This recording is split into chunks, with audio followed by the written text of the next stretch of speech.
Olá, bem-vindo ao Bate-Papo.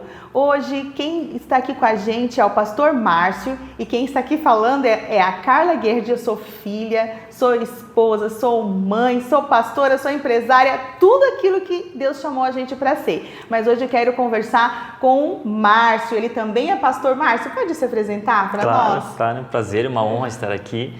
Também filho, pai... pastor, empresário, professor e por aí vai, tudo aquilo que o Senhor nos chamou para sermos, né? Isso. E a caminho de sermos tudo, de fato, que Ele nos chamou para ser.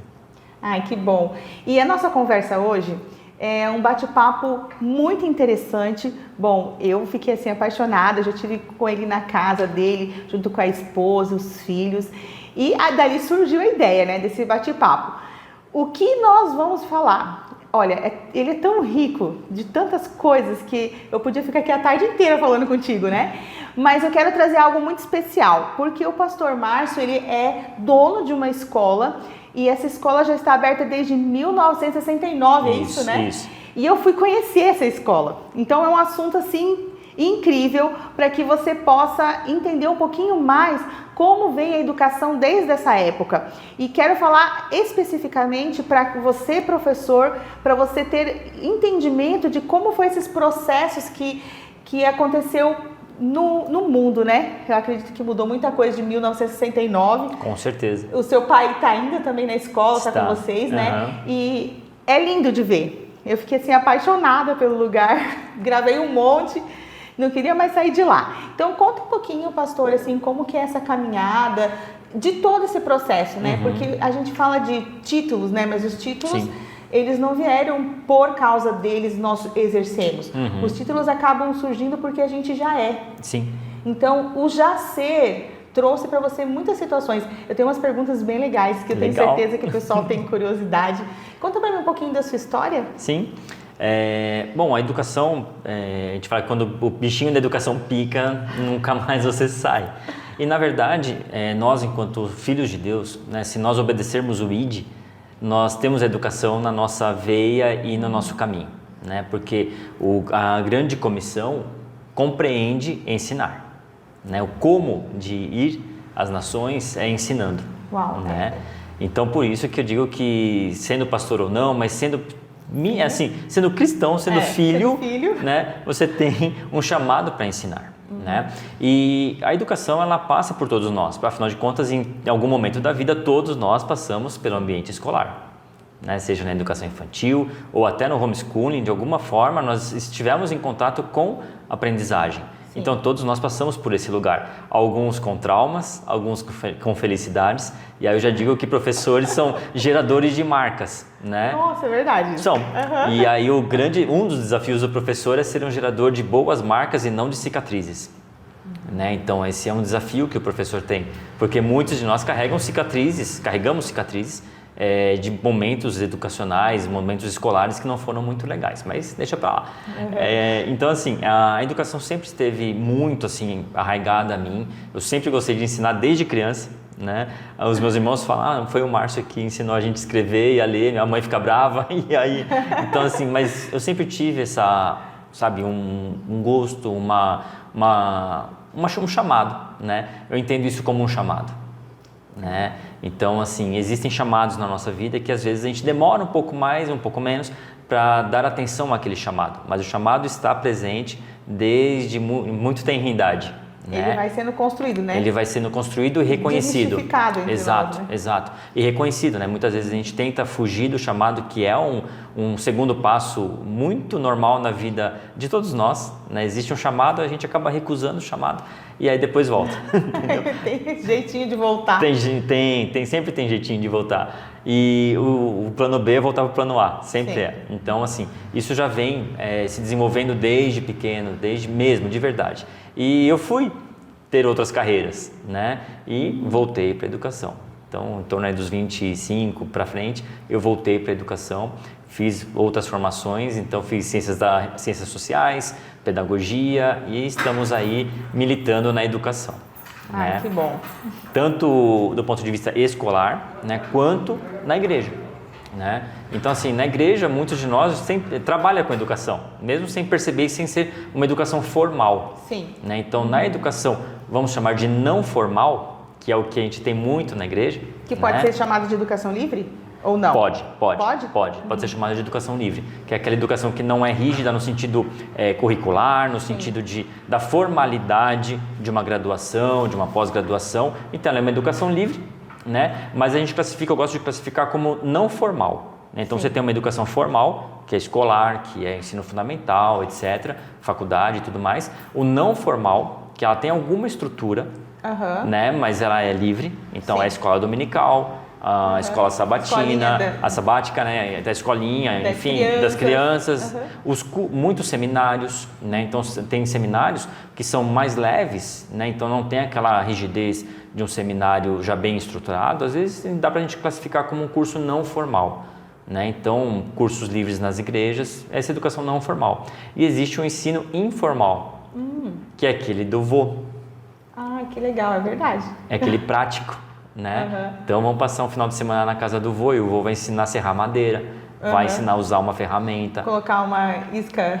Colocar uma isca no peixe, coisas do tipo, ensinar a plantar. É um tipo de ensino. Hoje se paga para você aprender a plantar, né? E nós aprendíamos isso de uma forma informal, né? Então existe o ensino formal, o não formal e o informal. Ai, que ótimo. E assim, pastor, quando a gente fala de um professor que ele tem uma característica, ele tem uma fé, como ele consegue hoje na sala de aula exercer ou permanecer na sua fé sem que haja um problema para ele? Vamos lá. Primeiro, só um ponto antes você falou dos títulos, né? E título é muito importante porque título é um rótulo. Sim. Né? Então, assim, nós colocamos rótulo sobre embalagens que já tem algo dentro. Sim, Né? Então, rótulo remete ao conteúdo. Então, professor é um rótulo. Rótulo de quem? De quem professa. Então, professor é aquele que professa algo. Esse é o professor. Né? E o que ele professa? Só é possível professar alguma fé. Então, não existe um professor que não tem fé. Todo professor tem fé. Então, aquele professor que falar que ele não tem alguma crença, ele tem. Não é real. É real? Não é real que ele não tem. Ele tem uma crença. Qual é a crença dele? A crença dele pode ser a crença de que não há crença, que ninguém acredita, que não existe uma fé no sentido corriqueiro, né, de fé, né? Então, assim, ele acredita nesse modelo de visão de vida. Então, não existe uma fé, não existe um transcendental, não existe um divino, não existe. E se você perguntar para ele, você crê nisso? Você acredita nisso? Ele vai te responder, acredito.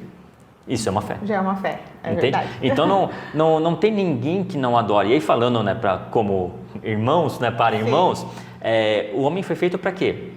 Para a glória do Senhor, foi feito para adorar. Então, todo homem adora, querendo ou não.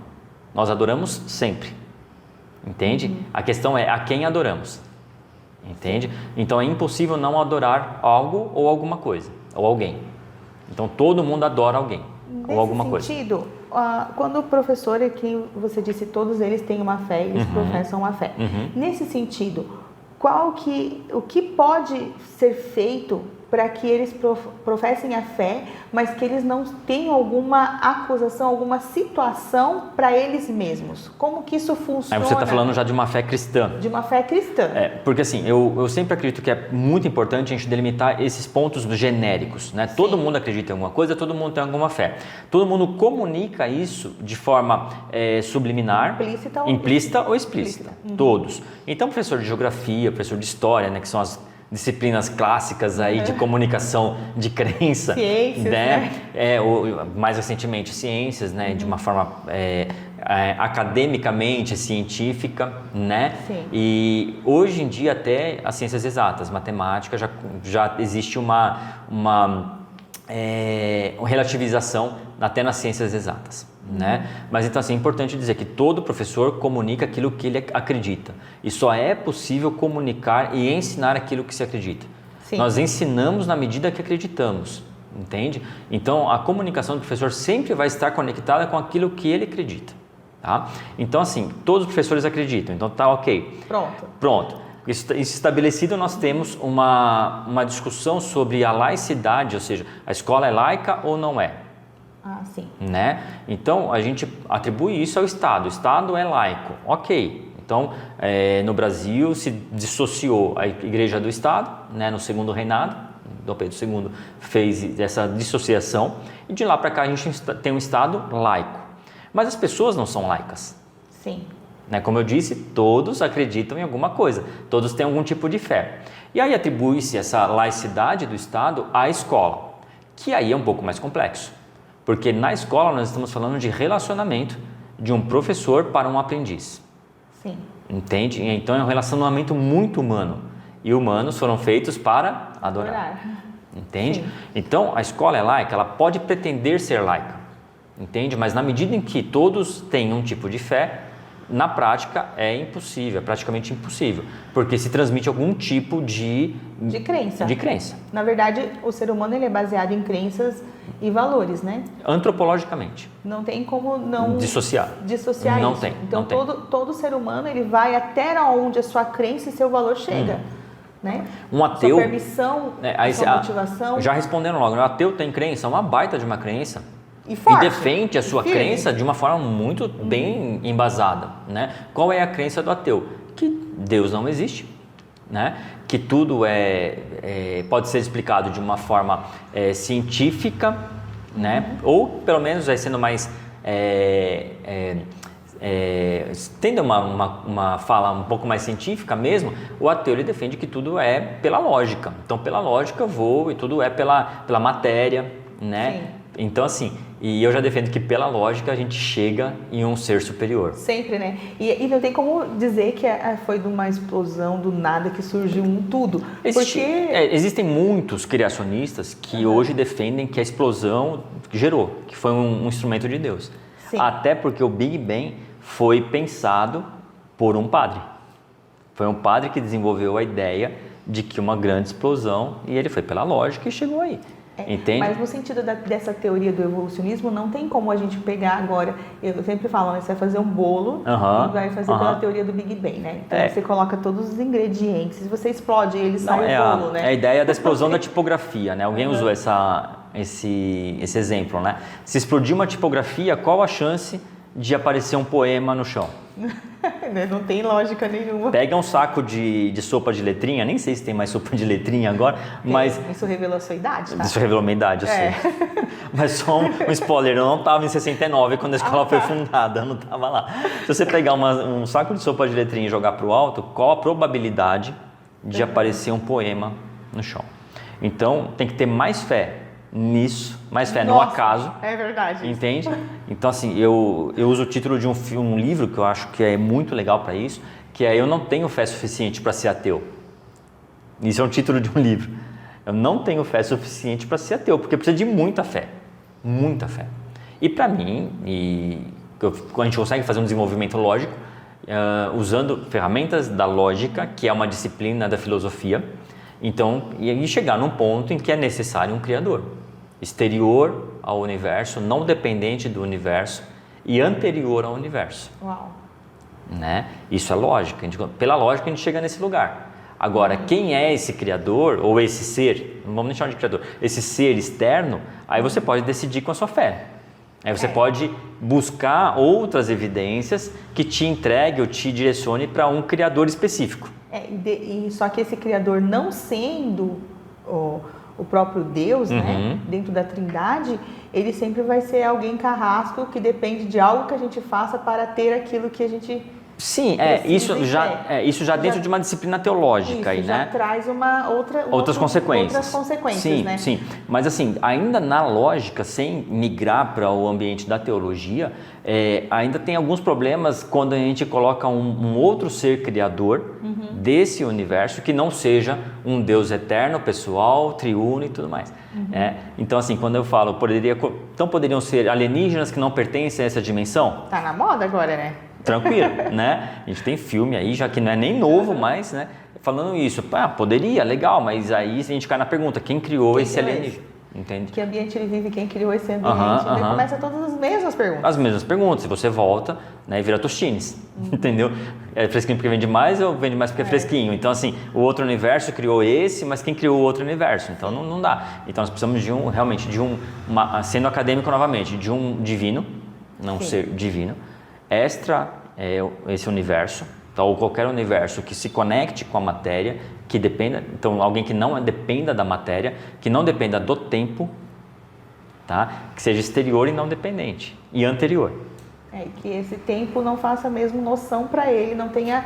Não, porque o tempo enquanto dimensão, né, ele é a mesma coisa de largura, comprimento e altura, entende? Sim. A diferença é que dentro do nosso universo, nós podemos escolher a setinha. Eu quero ir mais para a direita ou mais para a esquerda? Mais para cima, mais para baixo? Né? Quando eu falo no tempo, não. Eu até falo assim que quando a gente vai pensar no universo, eu não sei a cabeça de alguma pessoa que consiga pensar num universo sem lado. Sem lado? Porque a gente quando pensa no universo, a gente sempre vai pensar para cima e para baixo, para um lado e para o outro. A nossa humanidade, enquanto aqui, a gente não consegue imaginar. Nós somos 3D, né? A gente não consegue imaginar Nós somos 3D. Existe uma forma didática de explicar isso, que é regredindo um pouco, né? Então, assim, vamos pensar na Planolândia. Isso foi o Carl Sagan que falou, né? A Planolândia é um universo onde só tem largura e comprimento.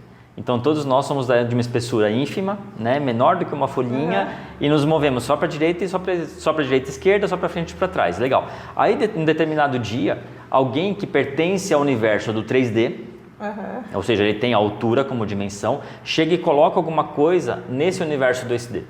Então, esse indivíduo que está aqui só se movendo sem altura, como ele vai relatar isso? Surgiu algo. Porque ele só viu aparecer. Ele não vê esse movimento de cima para baixo, porque ele não tem a percepção, ele não tem a estrutura física, ele não entende, não tem o histórico dessa percepção tridimensional. E aí, assim, a gente começa a questionar algumas coisas. O ouvido humano, ele só capta de 20 Hz a 20 kHz, tá? Sim. Então, assim, é uma faixa muito estreita de frequência. Nós só conseguimos visualizar, não vou lembrar agora a frequência que nós visualizamos, mas também é uma frequência curta. Então, assim, existem ultrassons que nós não ouvimos, existem subsons que nós não ouvimos, existem ultrafrequências que nós não vemos e microfrequências que nós não vemos. Então, existe uma série de informações que estão aqui agora que nós não estamos acessando pelos nossos sentidos. E que alguns aparelhos já conseguem acessar. Sim. Porque é natural, eles já estão... Quando uma mulher está grávida, ela vai fazer exame de ultrassom. E lá também vai também sentir as batidas, isso já capta. Sim. Não, na verdade, nós sabemos que as baleias captam esses sons infrassons. E elas conseguem se comunicar a distâncias gigantescas. Então, existe todo um universo que nós não percebemos por conta da nossa incapacidade mecânica de percepção. Então, existem coisas que e pior, pertencem ao nosso universo. A gente não está falando de alguma coisa que pertence a um universo que não seja o nosso. E que seria, vamos supor, sobrenatural. Não, tem nada a ver, algo natural. A gente só não tem capacidade física para perceber. A baleia tem, o golfinho tem, o morcego tem, entende? Mas nós não temos, ou perdemos. Né? Então, assim, tudo isso ainda pertence ao nosso universo. A gente não está falando de anjo, de nada do tipo, não. A gente está falando de coisas do nosso universo. Agora, imagina coisas que não são do nosso universo surgindo e nós tendo contato com isso. Qual a nossa capacidade de ver, como nós vemos, como interpretamos. De entender, que nem de entender. Exato. Surgiu. Tem uma história que não se sabe se é verdade, mas dizem que alguns indígenas, quando viram as caravelas, no primeiro contato, o cérebro bloqueou e eles não viram de fato as caravelas, a não ser quando desceu algum humano de lá. Porque como não tinha um registro mental, o cérebro tira. E para economizar energia, o nosso cérebro é muito seletivo. Né? Então, existe um fenômeno que quando o cérebro vê algo que ele não interpreta, que ele não reconhece, ele tira da frente para economizar energia. Entende? Então, isso é muito estudado, tem muita gente que defende isso. E imagina o mundo espiritual. Como que a gente pode se relacionar. É muito mais real que, na verdade, quando nós somos filhos, esse é o real. Nós somos daí que embaixadores, né? Representantes. Né? Então, imagina tudo isso que para nós, como eu digo, para nós é novo por causa da nossa percepção, mas ele não é novo de fato. Não. Não Mas é. para E aí nós é que uma descoberta a cada dia. E aí que é legal o universo da tecnologia, né? E do cinema. Eu falo que o cinema é muito profético, né? Porque ele dá alguns exemplos legais pra gente, a tecnologia nos dá alguns exemplos legais. Então, quando você olha para Matrix, por exemplo, você começa a questionar esse tipo de coisa. No filme Matrix, você tem essa realidade que é palpável, visível, que na verdade não é uma projeção. A verdade, quando você toma a pílula, né, azul ou vermelha, você escolhe, aí você tem contato com aquela verdade mesmo, real, que está por trás daquilo que está nesse cenário, você nunca mais volta, não tem como você se recuperar disso. Alguma semelhança, não é mera coincidência, né? Então, se você tem contato de fato com o mundo espiritual, não tem como voltar, entende? E você reconhece, começa a conhecer o que de fato está acontecendo.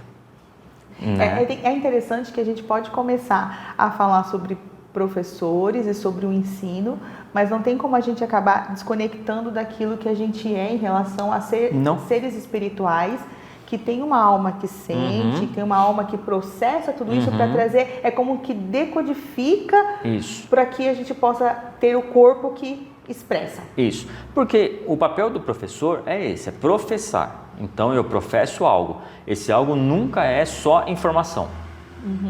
A informação seca, entende? Nós somos seres humanos, então nós professamos informações, mas nós utilizamos daquilo que cremos para comunicar essas informações. Tá? Então, por isso que não tem um professor, não tem uma aula neutra. É verdade, não tem mesmo. Não tem uma aula neutra. Em nenhum lugar, né? Não tem aula neutra, não tem pregação neutra, não tem uma amizade neutra. Não tem comunicação neutra. Não tem comunicação sempre neutra. Existe uma intencionalidade. Aí alguém pode falar, não tem nenhuma intencionalidade, então tem uma intencionalidade por trás. Pode parecer doentio até, mas não é uma realidade. Depende do ponto de vista que levar, né? Se for os olhos maus, tudo vai ser mal, Tudo vai ser né? mal, simples assim. Simples assim. Então, não tem aula neutra. Legal. O que nós temos hoje? E aí, procurando abordar a sua pergunta, né? Como que esse professor que tem uma fé cristã se comporta e desenvolve o seu trabalho dentro de um mundo que tem uma característica específica? Então, nós estamos falando de um mundo escolar, né? Que tem uma característica ideológica mais disseminada, que não é a cristã.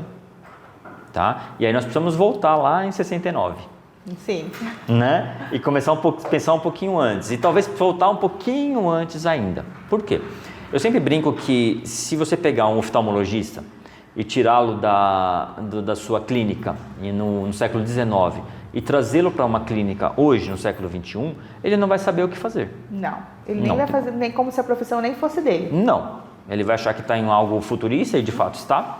Né? Se você pegar um médico, tirá-lo de uma sala de cirurgias do século XIX e trazê-lo para uma sala de cirurgias do século XXI, ele não consegue fazer nada. Né? Mas se você tirar um professor do século XIX, da sala de aula, e trazê-lo para uma sala de aula padrão do século XXI, ele vai encontrar uma lousa, uma mesa de professor e as carteiras.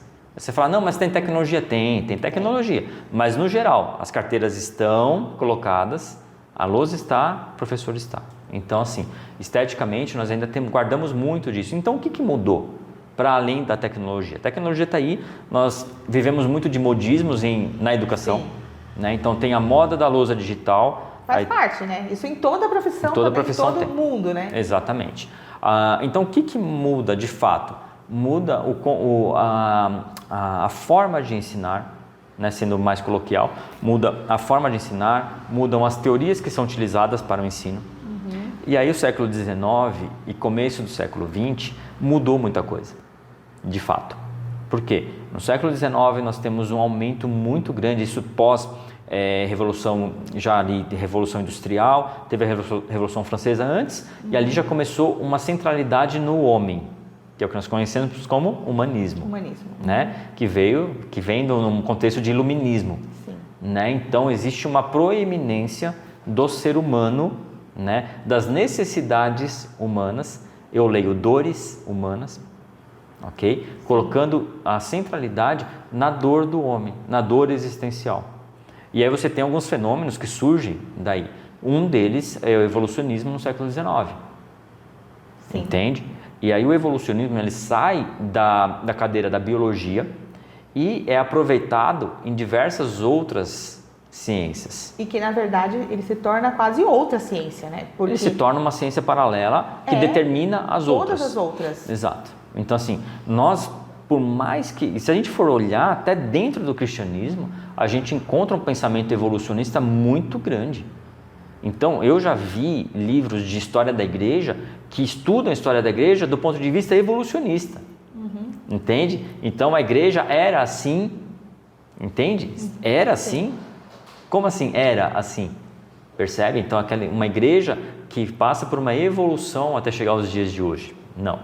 Entende? Deveria ser que nem a parte do professor, né? Se for aquele que está ministrando a palavra, ó, que dá para fazer a ligação. Sim.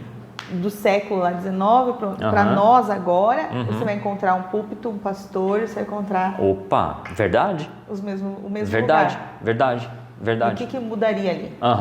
O que mudaria é quem está ministrando, que a centralidade deveria concentrar-se em Cristo. Em Cristo, exatamente. E hoje nós encontramos ministrações, ministrações, louvores, etc., com instrumentos elétricos e não mais com instrumentos acústicos e tudo mais. Então mudou a tecnologia, mudou, a gente transmite e tal. Mas o que mudou de verdade? Mudou a centralidade do culto. E pastor, você acredita no sentido de frequências? Por exemplo, o som. Quando a gente ouve uma batida de um som, ele faz movimentos, até ele cria uma geometria, se você colocar alguns grãos, né? Até no grão mesmo, ele já faz um movimento. Como que você explicaria isso de forma, um fenômeno naturalmente que a gente vive, até porque mudou a frequência dos louvores, tudo mudou, isso mudou também e isso faz uma diferença no aprendizado do ser humano, e como isso funcionaria também na parte da fé, o que isso tem relação?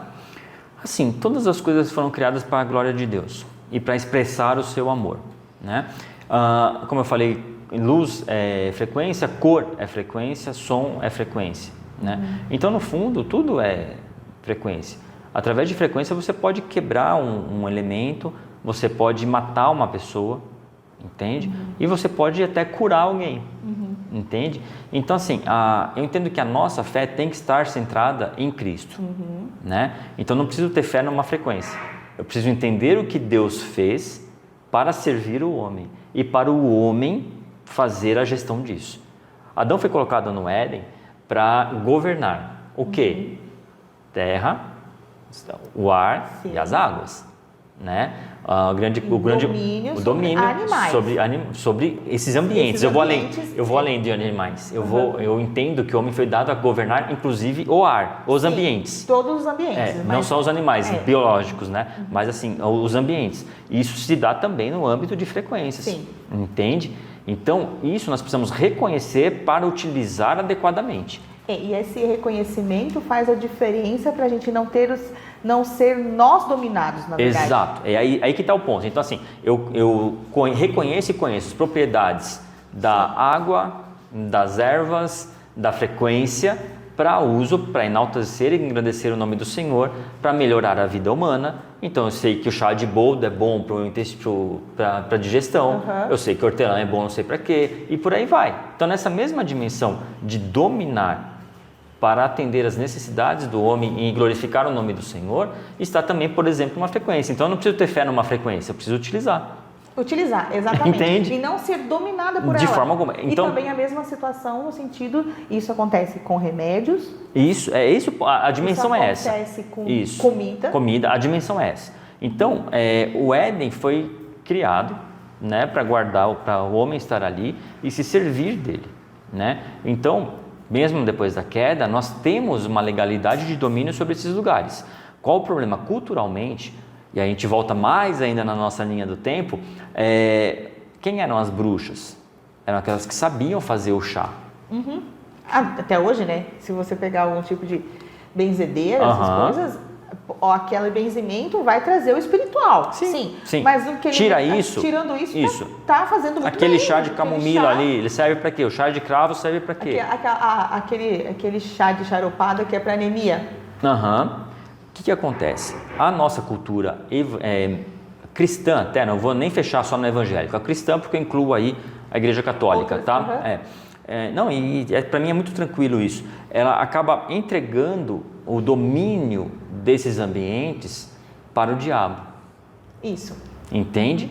Então, a cachoeira não vai lá porque ali tem um espírito da floresta. Entende? Não mexe com aquilo, porque na praia não pode porque é de um culto afro. Como assim? Entende? Então, a igreja acaba reconhecendo e entregando a legalidade, reconhecendo outras autoridades, isso.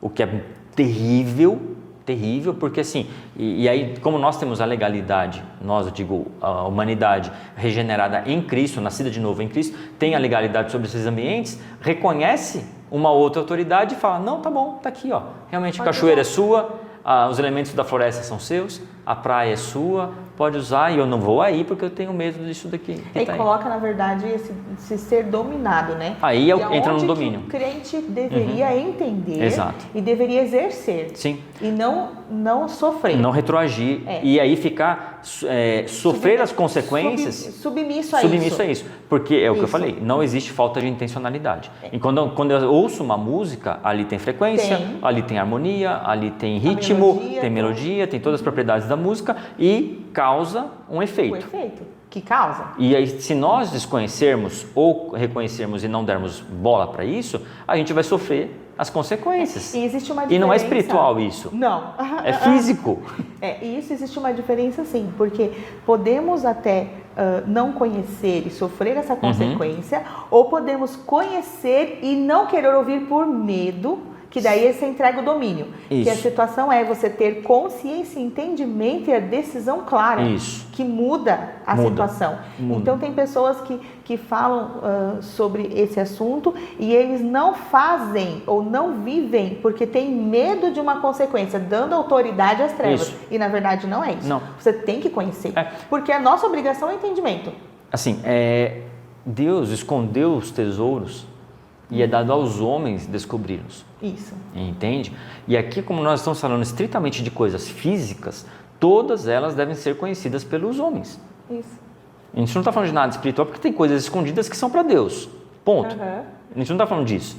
A gente está falando de entender como esse universo que Deus criou, que Deus nos colocou e nos criou e nos colocou nesse universo, como ele funciona. Então, isso foi dado a nós conhecermos. Então, se eu conheço e tenho medo disso, então quem é o meu Deus? Quem me governa? A natureza? A pessoa, às vezes existe a maturação mesmo do crente, Sim. né? A maturidade que o entendimento não alcançou, não teve fé o suficiente. Não é uma fé porque é uma fé que cresce. Não, é uma fé em relação a entendimento, de maturidade. A conhecimento mesmo. Porque a palavra de Deus diz que conhecer a Cristo é prudência. Então, a falta desse conhecimento de Cristo, porque não é o conhecimento dessa situação de A a B, é o conhecimento de Cristo. De Cristo, E dentro desse conhecimento de Cristo que a pessoa sai dessa situação de entender sobre as trevas e se subjugar a elas. Isso. Né? E eu acho interessante um fato que a gente conversou e que muda de acordo com os ministérios, né? Agora puxando um pouco para ministérios, quando a gente fala sobre os muros de Jericó. Eu acho isso maravilhoso, né? Porque se vamos pegar agora dentro dos 5 ministérios, a gente pega ali o mestre, ele sabe por que aconteceu, né? O evangelista porque queria dominar a cidade. É isso aí. Trazer o evangelismo para todo mundo. Né? Aí você pega o profeta, não, porque Deus fez, né? Isso. E daí tem o pastor que fica naquela relação, e agora? E esse povo, vamos cuidar deles, né? Então é muito lindo toda essa configuração. Mas explicando dentro da ciência o que o senhor acredita que aconteceu com os muros de Jericó. Bom, a explicação, a grande explicação aí que quem estuda isso diz que provavelmente aconteceu foi uma troca de frequências que atingiu a muralha, né? Então, e pode ser. Sim. Pode ser. A gente tem a ponte Tacoma nos Estados Unidos, que ela ruiu não pelo vento, mas porque a frequência do barulho do vento casou com a frequência da estrutura da ponte e a ponte rachou, como acontece com o cristal. Se acertou a mesma frequência, racha o copo. Exato. Então, assim, pode ser. Gente, olha, eles tiram a questão espiritual, né? A gente não tirar só a parte da física da coisa. Sim. Até porque eu entendo que estruturando, o entendimento físico do milagre, eu entendo que Deus usa as coisas naturais. Sim. Entende? Então, para curar o cego, Deus fez o lodo, Sim. com guspe. Então, ele voltou na origem. Peraí, como que fez esse olho aí? Foi do lodo, né? Foi do barro, não foi? Então, volta na origem, coloca e restaura. Entende? Então, a gente vê Deus utilizando os fenômenos naturais, os elementos naturais, então é a chuva, é a água, etc e tal, para causar milagres. Sim. Percebe? Então, assim, pode ser? Pode. Né? Então, assim, o barulho da marcha com os instrumentos, com um grito, ter alcançado uma frequência e derrubado? Pode. Tranquilo. Até porque ele falou para ninguém, vamos fazer aquela brincadeira, né? Ele falou para que ninguém falasse ninguém nada, falasse né? Que ninguém nada. murmurasse. Porque, de certa forma, se nós falando agora sobre o verbo Sim. que se fez vida, né? Então, esse verbo, ele tem um nome, né? Sim. Que é Jesus. Sim. Então, esse verbo, ele está em todas as frases. Sim, e assim, mais do que isso, o poder da vida e da morte está na língua. Está na língua. Então, se houvesse murmuração ali, aí a gente vem para o lado espiritual. Que daí né? é isso, vai então, criar assim, aquilo que murmura. Vai criar aquilo que murmura e aquilo que faz com que algo, aliás, gera. Pode gerar morte ou gerar vida, mas sempre gera. Sempre vai gerar.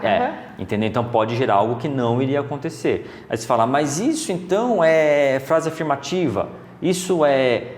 Gente, aí a gente vai falar de verdade. O que é verdade? As verdades espirituais, eu acredito que nós não tenhamos, a gente é só aquela folhinha 2D. Sim. A gente não tem estrutura física para entender tudo. E nós precisamos reconhecer isso. E isso sabe? vai acontecer, esse entendimento é só... Na eternidade, talvez na medida que for para o nosso corpo, entendeu? Então assim, não sei, talvez vai ter uma medida para a gente. Talvez não seja completo também, entende? Isso. Então nós precisamos reconhecer o nosso lugar.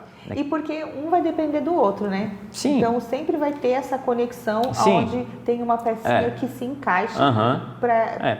Então assim, nós nos aproximamos da verdade. Nesse sentido, os relativistas têm aí algo a nos ensinar. Né? O que eles dizem?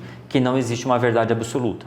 Né? Isso a gente derruba, isso é uma falácia. A gente derruba muito fácil, porque assim, se isso que ele acabou de dizer, não, abre aspas, não existe uma verdade absoluta, fecha aspas. Se isso é real, então existe pelo menos essa verdade. Acabou. Acabou. Então existe uma verdade absoluta, que é essa que você acabou de dizer. Não existe, então, que não existe. Então acabou. Entende? Então assim, o que eles dizem? Né? Não, nós nos aproximamos da verdade. Legal. Isso tem um ponto aí. Qual que é o ponto? A verdade eterna, que é o Cristo, né, que é Deus, o Deus triuno, nós não temos condições físicas, mentais, de visualizar em sua completude e nem de visualizar, entende? Não temos condições. Tá. Então, como que nós fazemos? Nós nos aproximamos dele. E aí tem um ditado, uma historinha, uma anedota indiana que é muito interessante, que são os cegos e o elefante. Né? Então, pegam-se um grupo de cegos e diz para eles, olha, na frente de vocês tem um elefante. E aí cada um chega e apalpa o elefante em um determinado lugar. Sim. E aí tira os cegos e pergunta para o primeiro cego, como que é o elefante? E aí ele diz, o elefante parece com uma cobra. Ele tem um bico, mas uma cobra com um bico mole na frente, ele pegou na tromba do elefante. O outro vira e fala, você está louco, o elefante parece com uma folha de bananeira, ele pegou na orelha. O outro falou, vocês dois são malucos, ele parece com uma almofada, ele é bem fofinho, pegou na barriga. Vocês são tudo louco, falou o próximo. Ele parece com um tronco de uma árvore, ele pegou na perna, nada. O outro, não, vocês estão malucos, ele parece com uma corda desfiada, pegou no rabo do elefante. Quem está errado? Quem está certo? Todos eles tiveram contato com uma parte de uma verdade, de um todo. E aí, qual que é a questão? Nós precisamos separar o que é verdade e o que é verdadeiro. Todos eles tiveram afirmativas verdadeiras, Sim. mas nenhum deles falou toda a verdade. Porque eles não vão conseguir enxergar toda a verdade. Não. E assim é nós dentro da verdade. Exato. De Então Cristo. assim, sim. E aí até algumas verdades que transcendem aquilo que nós conhecemos cientificamente hoje, como por exemplo o poder da fala, entende? Então assim, essa fala que o silêncio dos 6 dias, das primeiras voltas e das 6 primeiras voltas em volta da muralha, gerou alguma coisa? Dá para brincar que isso pode acontecer, que nem, acho que todo mundo já fez isso, que é colocar aqueles 2 lápis. Quem não fez isso na escola, Sim, né? Coloca 2 lápis e fica passando um lápis, ele gera uma... Sim. que é eletricidade, né? Mas assim, existem coisas que nós geramos pela fala. Pela fala. Entende? E eu fiz aquela experiência, eu sugiro que quem estiver assistindo faça a experiência do feijão. Eu fiz com feijão. Né? Então eu peguei 2 copinhos, eu gravei isso, eu não sei onde está, preciso achar o vídeo disso, mas senão eu vou fazer de novo porque vai dar certo de novo, não é fé. E aí que está o ponto. Isso, nós fizemos não é fé. a parte do arroz com o pessoal, com as meninas da dança. Nós fizemos essa parte. Eu tentei fazer com os pastores, mas não tiveram certo. fé suficiente. Com as meninas deu certo, com o pastor não. Com os pastores eu fiz, mas a parte de falar algo ruim não gerou nada. Sério? Sim. Então, aí eu fiz de um jeito diferente. Aí você pode tentar desse jeito que eu fiz. O que eu peguei? Peguei 2 copos plásticos, coloquei um chumaço de algodão exatamente igual em cada um deles, 3 grãozinhos de feijão em cada um deles, coloquei os 2 um do lado do outro, mas embaixo deles eu escrevi cresce. Uau, e no outro, na escrita. E no outro, mas aí eu falei depois também. Tá. Então eu escrevi cresce e no outro eu não escrevi nada. E aí qual foi o meu exercício? Eu só falava cresce para esse eu ignorava. Então todo dia eu colocava a mesma quantidade de água assim no conta-gota, exatamente igual, no mesmo lugar. E eu falava para essa, cresce, seja grande, dê fruto. E a outra eu simplesmente não falava nada. Só ignorava. Entende? Uau, que legal. Isso eu não fiz ainda, eu vou fazer. E deu certo. Essa que eu falei cresce, ela cresceu e a outra ficou mirrada, seca. Ela cresceu um pouquinho seca, sem fruto. Porque a palavra tem poder. Tem vida. Então a vida é espírito e vida, diz espírito a e vida. Então existe vida na palavra, mesmo que seja a vida da morte. Porque se a morte vai ser algo a ser derrotado, então existe uma vida da morte. Entende? Então a morte vai ser morta um dia. Entende? Isso. Então, por isso que a gente sempre gera. É um espírito. Ela tem uma dinâmica, exato. Uma dinâmica. Ela se move, existe uma vida na morte. Né? Existe na Bíblia fala sobre no amor não há medo. O amor é uma pessoa. Então, logo, o medo também é um espírito. É um espírito, exato. Não é uma pessoa. Não é uma pessoa, mas é um espírito. Isso, que ocupa um lugar espiritual. Então, assim, o professor, né? Voltando no professor, ele professa. Então, ele professa vida. Cresce ou ignora. Entende? Então, o professor ele gera vida ou não. Aquele professor, a gente volta lá no passado de novo. Então, o que nós vemos enquanto grande mudança na educação? Né? A mudança da centralidade. Assim como teve uma mudança muito grande na centralidade do culto, em que o culto ele sai de uma centralidade divina e vem para uma centralidade... Isso é sazonal, tá? Não é linear. Não é linear. Né? Então, em alguns momentos, a centralidade veio para o homem, em outros momentos para Deus e assim vai. Mas a gente vê, em alguns momentos, a centralidade vindo para o homem. Na educação, a centralidade também variou em termos de teoria educacional. Então, você tinha uma centralidade muito forte no conteúdo. Então, a educação conteudista, onde o que era importante era decorar conteúdos. Entende? Beleza? Aí a gente vê no século XIX para um crescimento, final do século XIX, começo do século XX, crescimento de teorias educativas com a centralidade no indivíduo. Né? Então nós vamos olhar as necessidades do indivíduo, as dificuldades do indivíduo, a prontidão do indivíduo, o grupo. Né? Então nós temos um nomezinho de cada teoria. Sim. Quem é professor já está sabendo, sacando aí quais são as teorias que eu estou falando aqui, entende? Onde a centralidade está no ser humano. Então nós temos 2 lados, a centralidade no conteúdo, né? Então vamos decorar isso, dominar esse conteúdo, ou centralidade no indivíduo, né? E aí onde entra o professor cristão? Pois é. Né? O que ele faz? Qual que é a centralidade do nosso culto? Cristo, a verdade. A centralidade da vida. Da vida, Cristo, a verdade. Qual deve ser a centralidade do nosso trabalho pedagógico? Cristo. Então, nem é o conteúdo e nem é o indivíduo. E nem a dor dele. Muito menos. Né? E aí, se a gente partir para análise psicológica mesmo, parar na dor é um erro psicanalítico. Sim. Que está muito difundido. Coloca já há um século aí. A dor se torna o seu Deus. A dor é determinante, a dor se torna o seu Deus e você se move pela dor e tudo é pela dor. Sabe que eu conversei com uma psicóloga essa semana e ela disse que ela conversando com uma paciente e essa paciente, ela chegou assim depois de muitas e muitas sessões, ela falou assim, se eu tirar hoje, nós vamos fazer uma brincadeira. E eu gostaria que você... Eu vou falando as coisas que você vai tirar, é como se você fosse se despir. E ela chegou a despir todo o processo de depressão.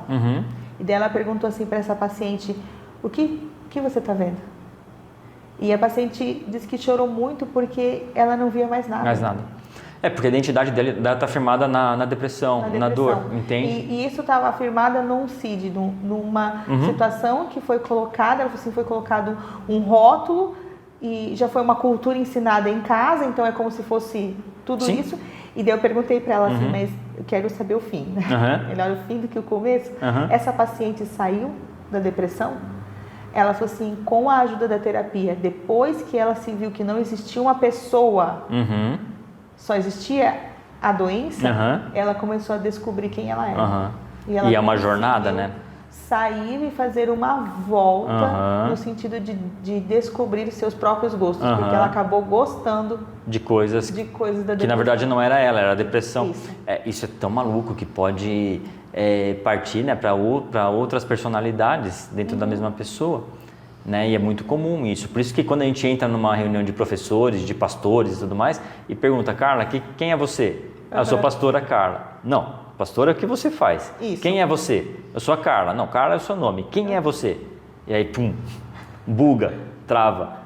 Por quê? Porque nós não sabemos quem somos. Né? E a gente chega no lugar, não, sou filho. Beleza, filho ninguém pode tirar de você. Filho é uma coisa que não pode tirar. Não tem como tirar. Todos eles, filho não pode. Filho não tira. Hoje até o seu primeiro nome, seu prenome você tira, você troca. Entende? Mas filho não tem como.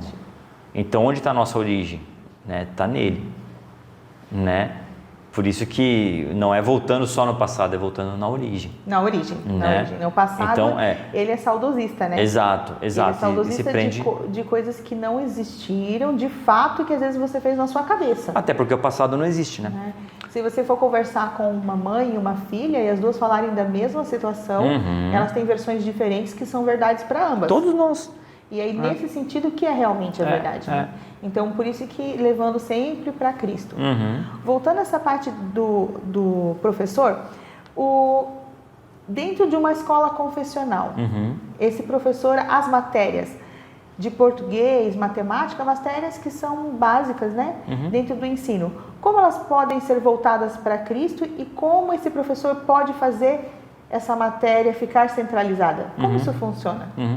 A escola confessional, ela professa e confessa uma fé e uma determinação sobre essa fé, né? Que é o credo, no que cremos, né? Então, todas as disciplinas são conhecimentos sobre as obras do Senhor. Né? Então, se eu for estudar geografia, se eu for estudar línguas, a sua pergunta, idiomas, línguas, então, ela tem as suas próprias leis, não tem? Sim. Então, existem regras, existe um nível de soberania dentro do estudo de uma língua. Então, o verbo vai determinar a ação, percebe? Então, isso é uma soberania do verbo. Quando eu entendo que existem níveis de soberania, eu estou dizendo que tem um soberano. Sim. Tá? Quando eu entendo que idioma foi um instrumento que Deus utilizou, nós enxergamos como castigo, mas na verdade foi como alinhamento de propósito. Sim. Porque o homem falou, não, vamos construir aqui uma torre e vamos atingir o céu. Deus falou, não vai. Como que não vai? Deus confundiu as línguas. Deus só trabalhou na parte da comunicação. Simples assim. E a gente coloca como castigo, né? Na igreja a gente prega muito como castigo. Mas na verdade foi uma forma que Deus utilizou de proteção e de cumprimento de propósitos, que era para povoar toda a terra. Então, quando nós olhamos para os idiomas com uma visão redentiva, entender os idiomas é você conseguir comunicar a mensagem do Salvador para toda a tribo e toda a língua. Então, nós temos uma questão até apologética aí, né, escatológica para entender, entende? Então, como que a língua pode adorar a Deus dentro de uma cosmovisão cristã? Nós entendemos que Deus fez a língua, e a gente vai buscar no judaísmo essa tradição, Deus fez o idioma, fez a palavra, para a partir dela criar todas as coisas, porque Deus não precisava de palavra. Ele criou o idioma, criou a fala, para criar através dela todas as coisas. Isso é dado aos homens. Então, quando nós entendemos que a palavra tem poder, é só a palavra de Deus, como a gente prega muito, né? A palavra dele tem poder. Não, a nossa também tem. A nossa tem. A nossa Hoje, tem. como embaixador, Sim. Nós somos Uhum. boca aqui na terra, né? Ponto. Carta viva. Carta viva. Sendo Exato. carta viva, quem Uhum. lê tem Sim. vida Exato. ou morte. Ou morte, né? Então, assim, para que eu uso a comunicação? Para construir ou para destruir? Uhum. Eu entendo a soberania dentro das leis da comunicação, eu entendo para que serve, e aí a gente vai buscar os fundamentos do reino. Né? Tudo que pertence ao reino de Deus é belo, existe uma beleza. Tá? Então, assim, quando eu vou ler um poema, uma poesia, eu preciso enxergar beleza nisso. Existe uma beleza. Uma beleza em tudo. Em tudo. Então, assim, falando da linguagem, se não tem uma beleza, peraí, talvez isso não pertença ao reino. Opa, isso então a gente abre aqui uma linha de raciocínio que a gente pode pensar nesse poema, porque eu vejo a música, ela pode as trazer... artes como um todo, né? Mas a música, ela tem toda a parte sonora dela, mas sim. A letra é um poema. Então, se essa letra, como poema, não comunica, logo, sim. não pertence ao reino. Não.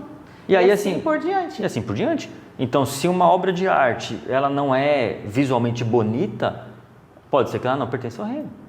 E aí você vai discutir o que é belo? Legal. Isso é uma discussão incrível do mundo das artes. Aí vamos lá para as artes. Entende? Entender o que é belo. O que acontece hoje? Desconstrói-se o belo. Não precisa ser belo. Tudo é bonito pelo meu ponto de vista. Não é. Desculpa, não é. Não é.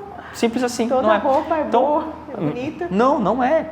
Não é. Tem coisa que não orna, como diz, né? Tem coisa que não é bonito, entende? Mas o que pertence ao reino é bonito. O que pertence ao reino tem ordem. Ordem.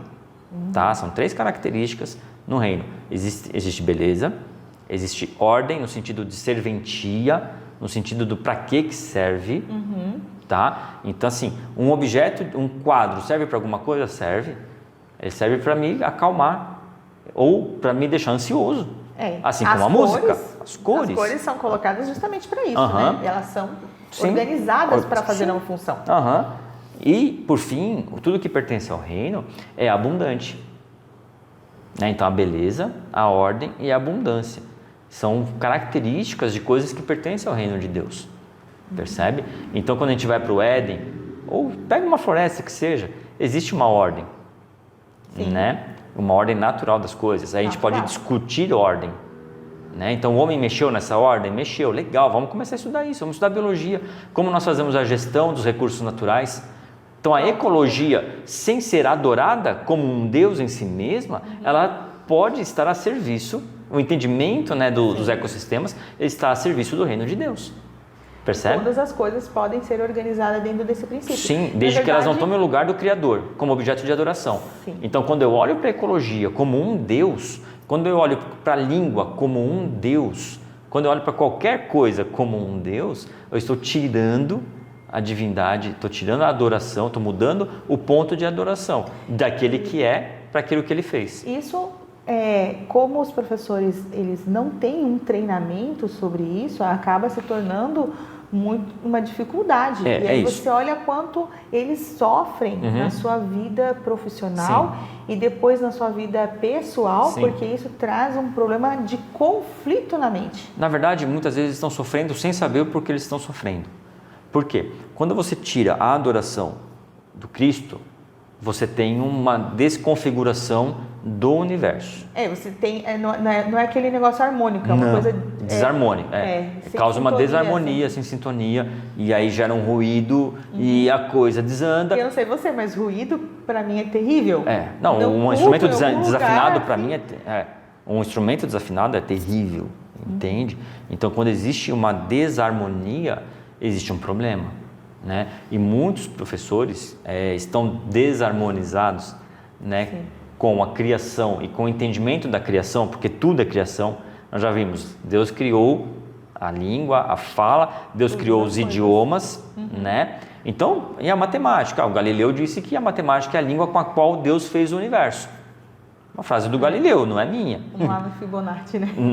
Você entendeu? Não, entendeu? Então, assim, a geografia, Deus fez terra, água, e tudo que nele há. Biologia, Deus fez todos os seres viventes. Por exemplo, a própria Lua, né? As pessoas falam, pensam que tem a ver com religião. Não, na Lua se planta, se colhe, Lua que sobe maré, Lua que desce maré. Define a hora do parto.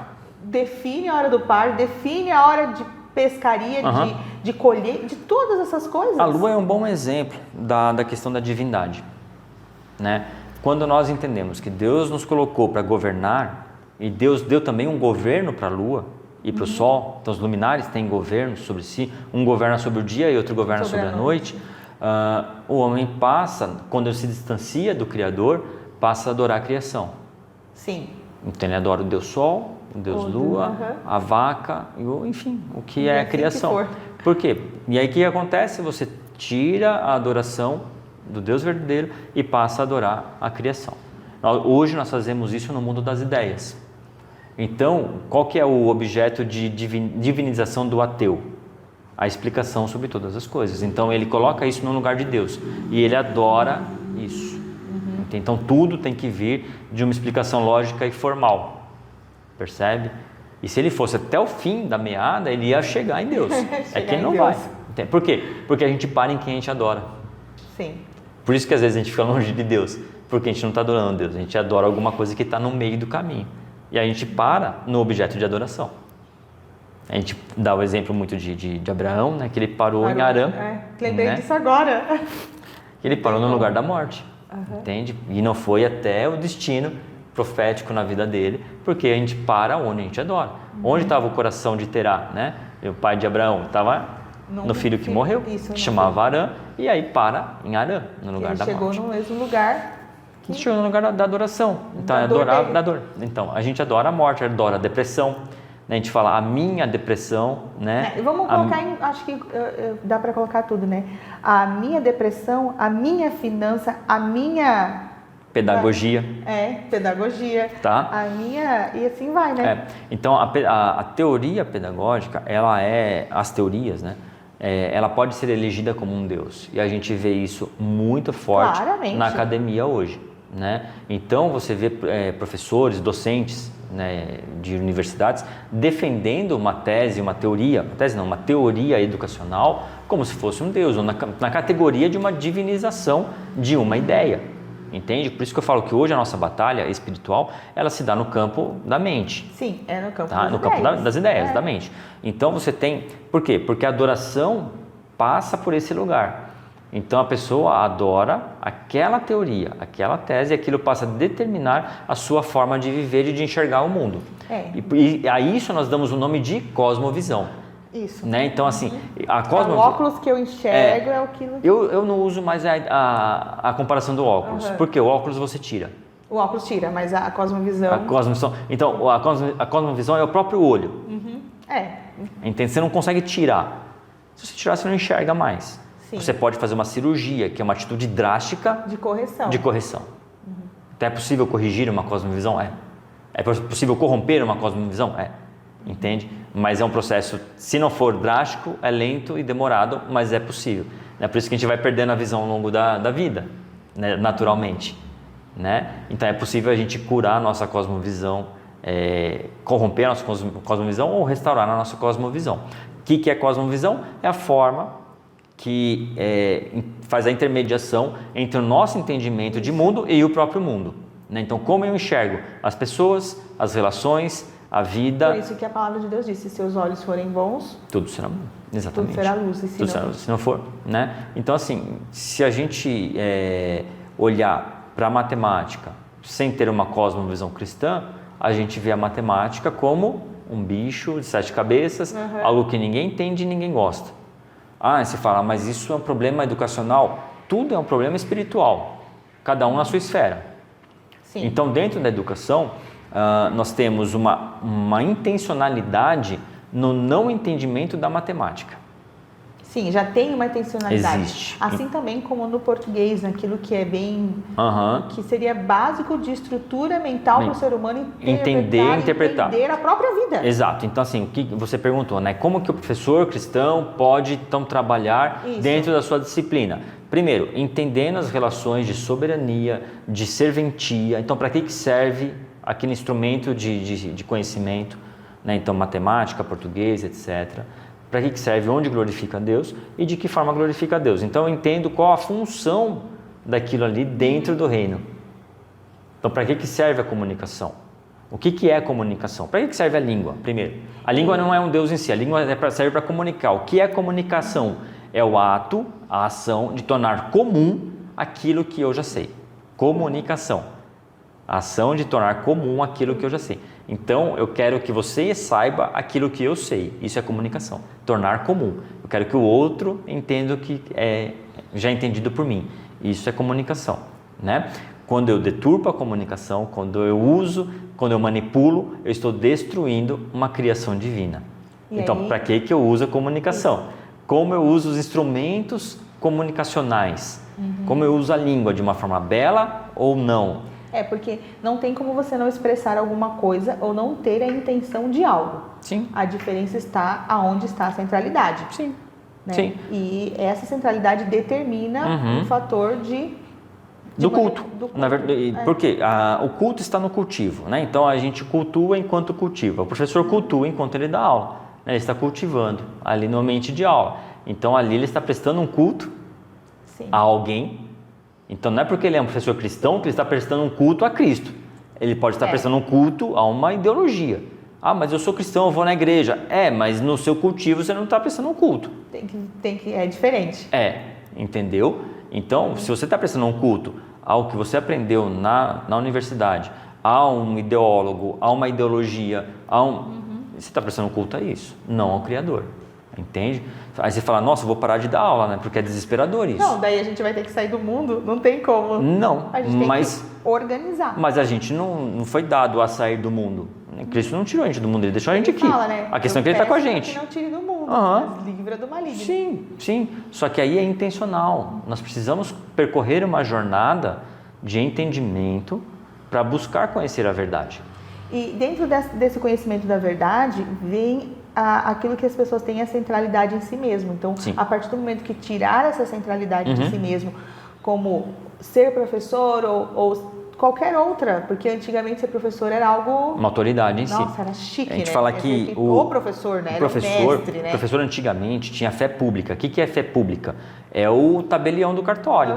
Ele tem fé pública. O policial. O policial, né? Então, assim, se o policial te multa porque você está sem o cinto de segurança, ele não precisa provar que você está sem o cinto de segurança. Ao contrário lá em São Paulo é marronzinho, eu não sei se é a mesma cor aqui, que é o agente de trânsito, né? Que é o guarda de trânsito. O guarda de trânsito, ele não tem fé pública.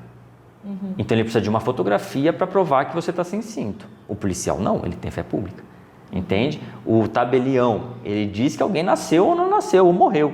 Ele diz que a assinatura é sua, porque ele olhou e comparou com a outra e é você assinando. Ele tem fé pública. O professor tinha fé pública antigamente. Hoje a pessoa aplica alguma correção, enfim, diz alguma coisa, quem tem... Tirou-se isso do professor. Né? Mas algumas desconstruções a gente precisa aproveitar também. Por quê? A centralidade também não está no professor. Não pode estar. Entende? Então, quando a gente ouve de uma teoria de aprendizagem que o professor não pode ser o centro, aí se fala, bom, nada pode ser o centro. Cristo é o centro. Então, de fato, o professor não é o centro. Mas então o professor ele é só o tutor, aquele que leva a criança ao conhecimento. Não, ele também é isso. Também é isso, mas não... Mas ele tem que ter um conhecimento superior ao da criança. Sim, porque... Superior no nível de quantidade. As crianças, elas estão muito mais atentas à tecnologia e nós temos que, como professores, estar abertos a aprender também. Para poder levar ela e... Por quê? Porque um dos grandes conteúdos a ser ensinado para os alunos é como aprender. Esse é um dos principais. Talvez o principal. Porque se não ensinar como aprender, ele vai ficar ele vai ficar somente naquele professor. Você estabelece um teto. E você estabelece uma centralidade também. Você estabelece você estabelece o teto. A consequência disso é aquele professor que chega na sala dos professores, depois de aplicar uma prova, e fala, tá aqui, ó, nenhum aluno tira 10 na minha nota, na minha disciplina. Né, com orgulho. Ele está sendo orgulhoso de uma incompetência dele. Né? Nenhum aluno é capaz de aprender 100% do que ele ensina. Né? Entende? É uma incompetência absurda. Entende? Mas acontece muito. Né? Então, qual é a centralidade? Tem que estar em Cristo. Como gerir as disciplinas a fim de glorificar ao Senhor? Primeiro é reconhecer o Cristo, né, como o Criador de todas as coisas. Por Ele e para Ele foram feitas todas as coisas. Então, a linguagem, a matemática, todas as ciências são criações humanas, são visualizações humanas das obras criadas por Deus. Entende? Então, elas são partes, devem ser verdadeiras. Né? O professor cristão ele deve ser questionador. Então, ele deve colocar à prova aquilo que ele aprendeu na universidade. Então, em que medida aquilo que nós aprendemos na universidade testifica o Criador? Hoje em dia, a gente sabe que em uma medida muito pequena. Né? Mas a gente precisa avançar em conhecer.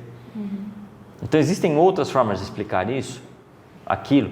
Então é muito comum a gente encontrar teóricos de determinadas disciplinas que são simplesmente esquecidos propositalmente pela academia. Então não, esse teórico não, esse não. Não faz parte daquilo que é. Esse não. Então eu estou desenvolvendo um material sobre os cientistas cristãos. Né? Então assim, se a gente tirar todos os cientistas cristãos da nossa história da ciência, a gente não teria essa luz aqui e a gente não estaria gravando um vídeo. Simples assim. E assim, uma última pergunta, pastor. Como que um professor cristão, ele mantém a BNCC, que é o que hoje a gente tem, e ele consegue trazer a centralidade em Cristo, mantendo aquilo que é determinado pela legislação. Assim, de novo é a centralidade. Então, a centralidade é a BNCC? Não. Mas ela é o que... parâmetro, alguma situação? Na verdade, sim. O legislador, a autoridade que está sobre o educador, determinou isso? Determinou. Então, volta para a Bíblia. Qual que é a referência? Daí honra quem honra, temos que obedecer, temos que estar de acordo com a legislação. Beleza, então eu vou olhar para a BNCC. O que é BNCC? A Base Nacional Curricular Comum. Então, qual é o currículo basilar em âmbito nacional?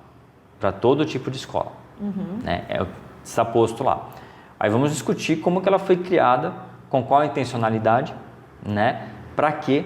E o quanto que ela não é só curricular, ela entra nos conteúdos. Entende que é diferente. Então, ela acaba dizendo o que é para ensinar, qual conteúdo ser ensinado. Entende? Mas aí vamos voltar para a semântica, base. Então, se ela é base, ela não é teto. Ela não diz o todo a ser ensinado. Então, ok. Vamos ensinar, então, o que está na BNCC como base, só que não como centro e nem como teto. Como base. Como base. E a partir disso, então, nós vamos atender a BNCC, tá? Podemos atender a BNCC. Eu entendo que devemos, tá? Até para não criar um problema legal de não estar atendendo a BNCC, só que a gente atende e vai além, tá? Então, a gente vai problematizar, utilizando uma palavra da moda, né? A gente vai problematizar a BNCC e contrapô-la com uma visão cristã sobre o universo, sobre a língua, sobre a matemática, sobre as ciências. Então, assim, essa visão de mundo diz isso. Mas vamos lá, existe uma visão de mundo que desconstrói esse pensamento e estabelece um pensamento, entende? E o professor cristão tem que estar pronto, então, ele tem que saber o dobro, no mínimo, do que qualquer professor. Tem que treinar muito? Muito. É muito mas treinamento, é isso mesmo. muito Por isso que o ensino treinamento. cristão ele tem que ser de excelência, entende? E tem as consequências disso, entende? Então, quem é o aluno? Eu vou além, quem é o aluno que sai dessa escola cristã? O que está formando? Quem nós estamos formando? E é aí que está a medida. Para quê? É aí que está a medida. Então a gente pode falar do professor muito, mas a medida está em quem é esse aluno, qual a característica do aluno que sai de uma formação cristã. Ele sabe tudo sobre aquilo que está posto nesse mundo caído, pecaminoso, mas além disso, ele sabe qual é o reto e o que é estabelecido sobre a verdade e não sobre mentiras. E isso é importante para que o aluno também não fique fechado naquilo que ele só conhece o mundo dele e ele não saiba lidar com essa outra situação. Então, esse professor, tendo as duas características no sentido de entendimento, ele consegue dar ao aluno uma situação de decisão. Sim. Ele não fecha a cabeça, ele, na verdade, ele coloca a situação e fala, tem o A, tem o B, tem o C, D, E, F, G, H, e aí ele... Sim, ele conduz o aluno ao saber, não a uma explicação sobre o saber. Isso, Entende? E daí o saber, o aluno tem decisões. Então, assim, qual que é o processo, a metodologia científica é extremamente cristã. Ela é pesquisar, refletir sobre aquilo que você pesquisou, observou, é um método científico, entendeu? Faz o registro, testa, entendeu? Método científico. Tá, isso é bíblico. Nós devemos procurar na criação, nós devemos buscar o próprio Deus, provar e vede, entende? Então assim, me observa, me adora, e aí você vai ver, entendeu? Você vai construir, refletir sobre isso, e isso vai te transformar. Esse é o caminho também do conhecimento. Então, é o contrário do que o mundo diz que é o que deveria ser o ensino cristão. Vai ensinar numa bolha, vai ensinar só... Não, nós vamos ensinar tudo e muito melhor. Por quê? Porque nós vamos saber tudo o que o mundo diz que é, mas nós vamos dizer o porquê que não é. E aí vamos estabelecer um caminho da verdade. Vai dar para reconhecer o belo. Vai dar para reconhecer o belo. Você vai ver o que é dissonante. Exatamente. Então você vai olhar para algo belo, para algo não belo e vai entender. E vai decidir. Exatamente. Pelo aquilo que você fez uma pesquisa, pareou e entendeu os... Exato. Estabeleceu parâmetros de comparação e consegue criar conhecimento. Aí faz com que o aluno possa pensar. Não só andar num viés do que é levado, né? Não ser levado pela... É isso. Porque hoje, infelizmente, até nas graduações não se constrói mais conhecimento. Se replica conhecimento. Debaixo de uma intencionalidade. É que nem a inteligência artificial, né? Você ela sabe tudo, mas de forma que ela não tem um conhecimento. Não. Mas sabe. Sim. E aí, assim acontece com muitos a gente alunos, confunde né? muito a quantidade de informação com sabedoria. Tira essa informação, que nem você falou, né? Tira essa casca. Exato. Tira essa casca, essa. Quem é você? Isso. O que você sabe de verdade? Faz isso com a informação, né? Como que você vive isso que você sabe? Exato. Agora, para não parecer muito difuso, né? Então, assim, o professor cristão, verdadeiramente cristão, ele tem que buscar a verdade. Percebe? Então, ele tem que entender tudo que é posto, aquilo que ele aprendeu na faculdade, ele tem que entender tudo aquilo. Ele tem que voltar e estudar, né? Fazer o que o rei fez. Me traz os livros aqui, deixa eu ler a história. É isso aí. Deixa eu ver como é que aconteceu. E aí e descobrir, entende? Então, o professor cristão ele tem um trabalho dobrado, triplicado, porque ele tem que ser um professor pesquisador. Fala isso, pastor, para a câmera, que vai ser bem interessante esse final. O professor cristão deve ser, por natureza, um pesquisador, um buscador da verdade.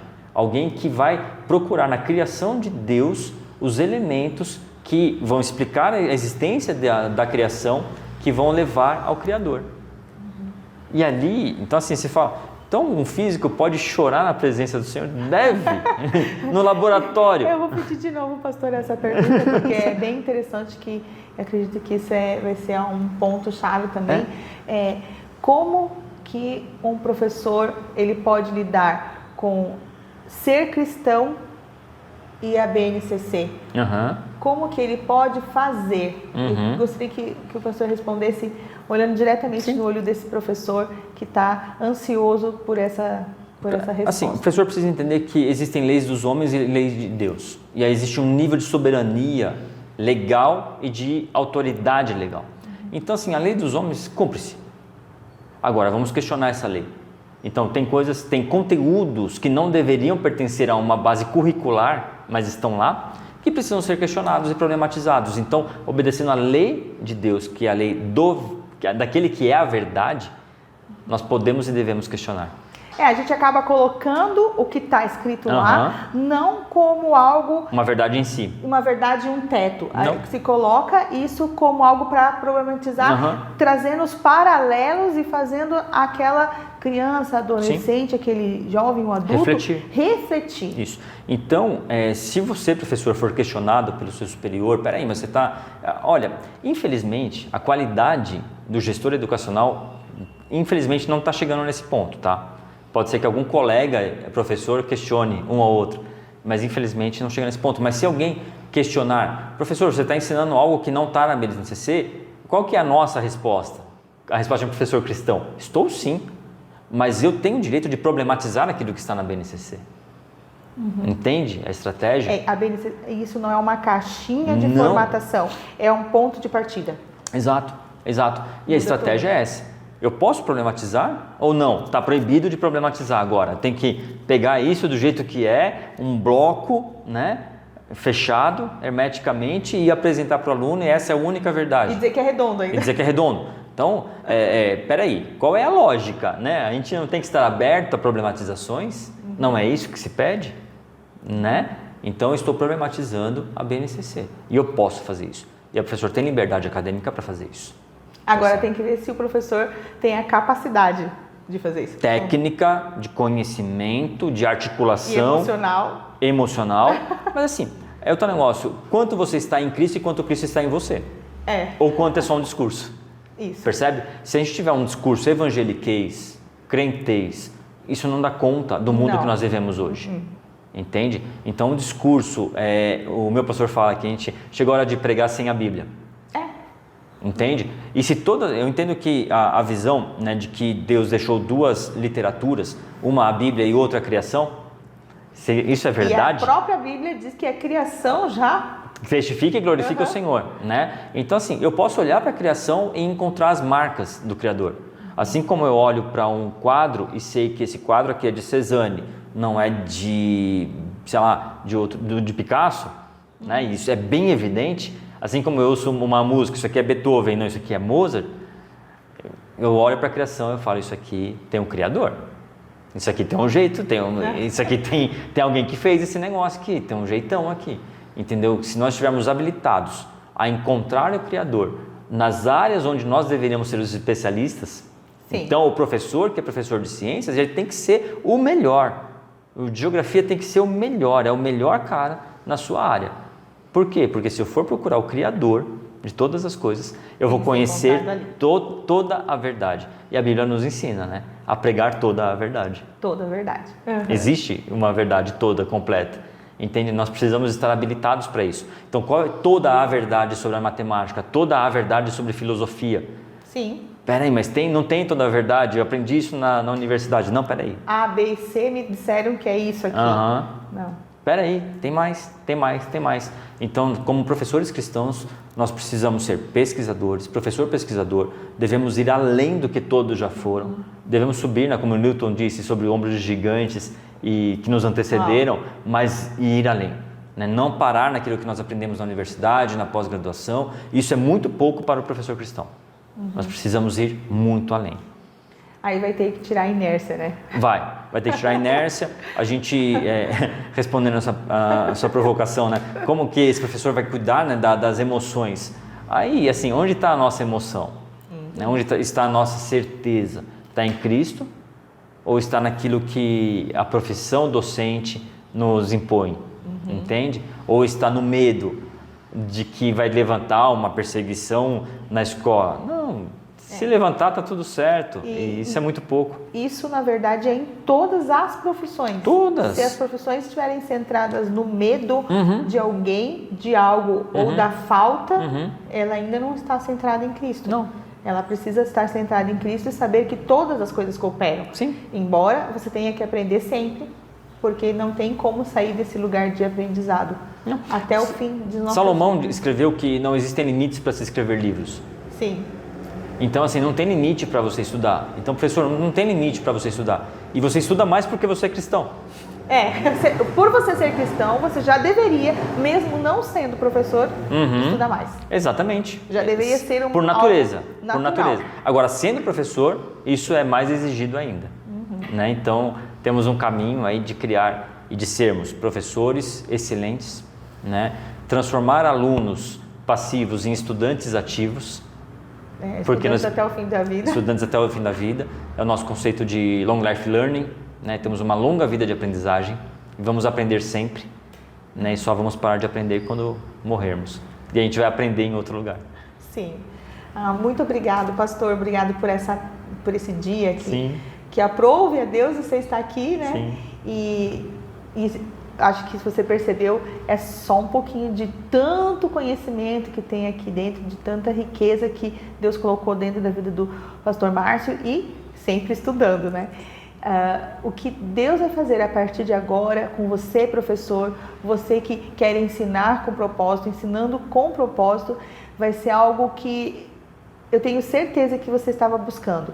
Ele não é um fim em si mesmo, ele não é um teto, ele é só o comecinho de um lugar que você procura de conhecimento de Cristo e através de Cristo exercer a sua função como um chamado vocacional, não como algo que você decidiu como profissão ou que você escolheu de criança ou de alguma forma você entrou nesse lugar sendo professor, ser acadêmico, o que você faz agora, mas sendo realmente o que tem para desenvolver e servir a Cristo através da sua vida.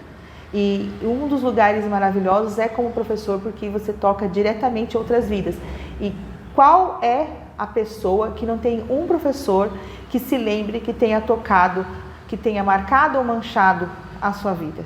Todos nós temos professores queridos, todos nós temos professores que tiveram alguma coisa em nós, para estar nos moldando, nos ensinando e que fazem colocam uma linha decisória em nossas vidas. Todos temos. Lembrando que isso é a centralidade em Cristo, mas muitas vezes as pessoas são usadas por Deus para trazer essa centralidade e nos dar um norte na nossa vida. A escolha continua sendo nossa, de estar dizendo sim ao Senhor, mas muitas pessoas trazem parâmetros que nós podemos olhar sim e não. Pastor, tu quer deixar alguma consideração? Sim, é muito boa essa sua palavra final. Existem professores que são referências para nós, tanto para o que fazemos como para o que devemos deixar de fazer. Mas existe o mestre dos mestres, que é o nosso modelo. Que é o modelo ideal. Né? Então, se pensar qual que é o modelo para ser professor cristão, copie o mestre dos mestres.